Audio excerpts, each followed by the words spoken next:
Welcome back to Life and Living. They've taken their passion for serving others all the way to Santa Cruz, Belize, with a little help from their school.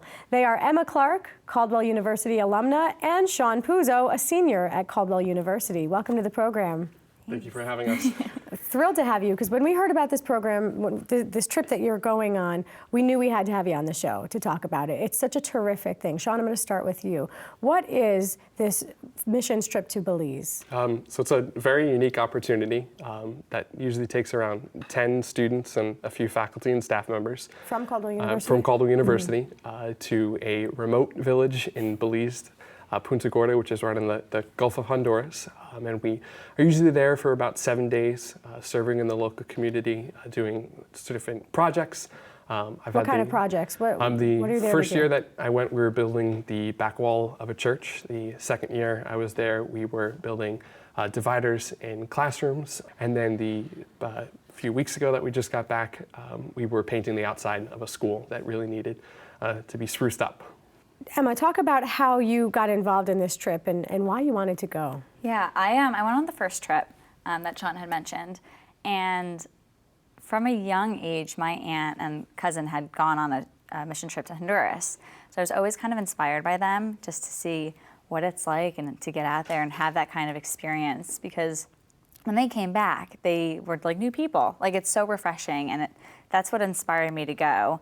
And then when the opportunity was brought up at Caldwell, I jumped on it, because the year prior, my freshman year, had been canceled due to a storm, and then my sophomore year, I knew I had to go. So, what did it do for you going there and seeing the need and being able to help?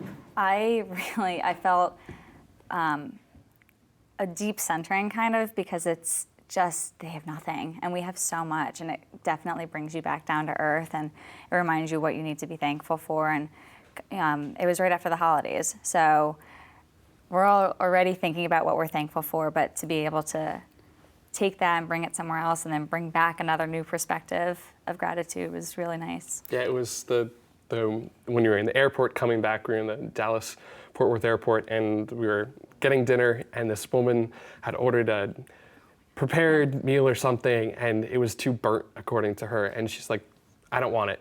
And we all just stared at her, like, how could she turn down this food where we had just been for a week, where people would have died for this food. They literally have nothing. Literally have nothing. You know, it's just. Talk about some of the relationships you've made when you went down there. It's, you know, there's a large sense of community down there. They take care of their own people.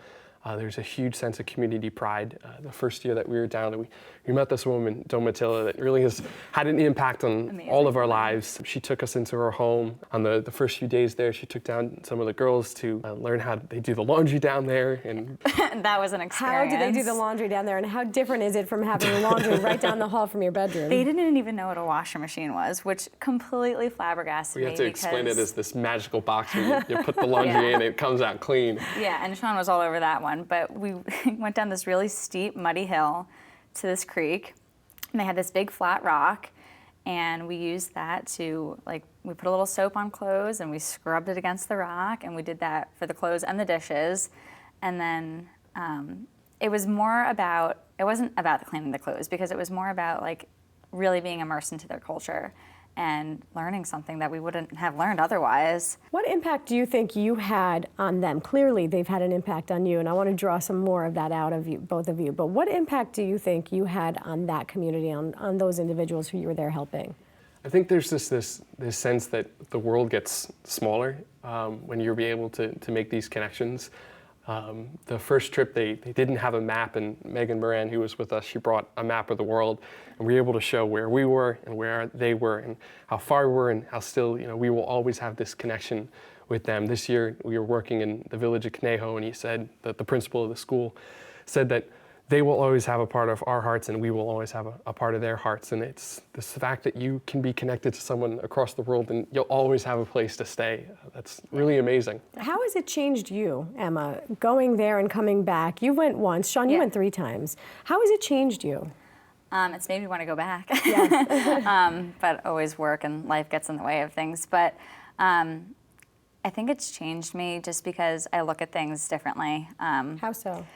I work retail, so not everybody comes from the same background, and I think that was really well expressed when we went to Belize, just because they're the same people, they want the same things, but they may not always have the same means of getting it. But everybody's willing to try, and especially if you help them. And if you go at different situations with, more of a kind of open and caring view of things, you're more likely to get things done or to see better things in other people. And that's what I've brought back, and that's what I've really gone to when I need a little guidance.